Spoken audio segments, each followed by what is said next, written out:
भारतीय सेना दुनिया की तीसरी सबसे बड़ी सेना होने के नाते अन्य देशों की सेनाओं में सबसे शक्तिशाली और सबसे मजबूत सेना में से एक है।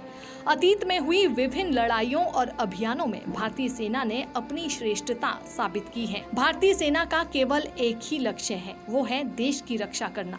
सेना में सभी सिपाही इसी एक लक्ष्य को हासिल करने के लिए प्रदर्शन करते हैं। भारतीय सेना में कुल 65 रेजिमेंट शामिल हैं, जिन्हें उनके कौशल और क्षमताओं के आधार पर वर्गीकृत या विभाजित किया गया है। उन्हें 2 संरचनाओं के साथ प्रशिक्षित किया जाता है जो गठन और मुकाबला करते हैं। होल्डिंग फॉर्मेशन रक्षा के लिए है और कॉम्बैट फॉर्मेशन एक हमले के लिए है। भारतीय सेना संयुक्त राज्य अमेरिका, रूस और इजराइल जैसे विभिन्न शक्तिशाली देशों के साथ प्रशिक्षण मिशन आयोजित करके अपने कौशल में सुधार करती है। भारतीय सेना भविष्य में किसी भी अवांछित स्थिति के लिए अच्छी तरह से तैयार है और इससे निपटने की क्षमता रखती है। भारतीय सेना का प्राथमिक मिशन राष्ट्रीय सुरक्षा, बाहरी आक्रमण से राष्ट्र की रक्षा करना और अपनी सीमाओं के भीतर शांति व सुरक्षा बनाए रखना है। भारत के अनेक शत्रु होने के बावजूद भी विदेशी शक्तियां भारत को अपना गुलाम बनाने में असमर्थ हैं। भारतीय सैनिक ढाल बनकर सीमाओं पर दिन रात हमारी सुरक्षा के लिए तैनात हैं। भारतीय सैनिक अत्यंत कठिन परिस्थितियों में रहकर हमारी सुरक्षा सुनिश्चित करते हैं। सेना के जवान अपनी जान जोखिम में डालकर हमारे देश की रक्षा करते हैं। यही कारण है कि हम अपने घरों में सुरक्षित हैं और आजादी से अपना जीवन जी पा रहे हैं। वहीं दूसरी ओर अगर बात करें अफगानिस्तान की, तो ये बात सभी को हैरान कर देने वाली है कि आखिर किस प्रकार मुट्ठी भर तालिबानियों ने उम्मीद से पहले बहुत कम समय में अफगानिस्तान पर कब्जा कर लिया। अफगानिस्तान पर तालिबानियों की हुकूमत ने सबके जहन में कई सवाल खड़े कर दिए हैं।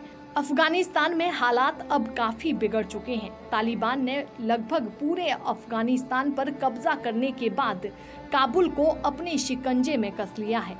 अफगान 20 साल बाद फिर तालिबान के कब्जे में है। अफगानिस्तान के राष्ट्रपति वतन छोड़ चुके हैं और देश एक बार फिर तालिबान के कब्जे में है। अमेरिका ने अफगानिस्तान के सैनिकों को 20 वर्षों तक तालिबानियों से लड़ने के लिए प्रशिक्षण दिया, हथियारों से लैस किया, लेकिन जब लड़ने का मौका आया तो अफगानी सेना ने तालिबानियों के आगे घुटने टेक दिए। अफगानिस्तान के पास 3 लाख सैनिक हैं, जबकि माना जाता है कि तालिबान के पास अफगानिस्तान से आधे यानी 1.5 लाख लड़ाके हैं। अफगान सेना का सालाना बजट 44,566 करोड़ है, जिसका 75% हिस्सा अमेरिका देता है, जबकि यूएन का कहना है कि तालिबान हर साल करीब 22,000 करोड़ अपने आतंकवादियों पर खर्च करता है। अफगान के पास 167 लड़ाकू विमान है, वहीं तालिबान के पास वायु सेना भी नहीं है। संख्या में आधा होने के बावजूद भी तालिबानियों ने बहुत कम समय में अफगानिस्तान को अपने कब्जे में ले लिया। अफगानी सैनिकों का कहना है कि कागजों में दिखाए जाने वाले आंकड़े हकीकत से बिल्कुल भी मेल नहीं खाते हैं। सेना में भ्रष्टाचार अधिक है और अफगानी सैनिक युद्ध के लिए सक्षम नहीं है।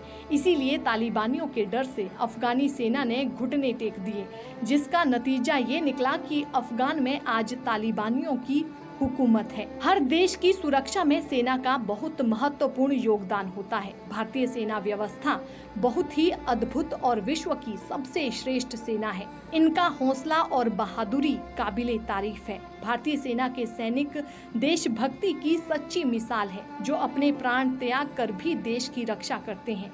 भारतीय सैनिक मौका आने पर दुश्मन की ईंट से ईंट बजा देते हैं।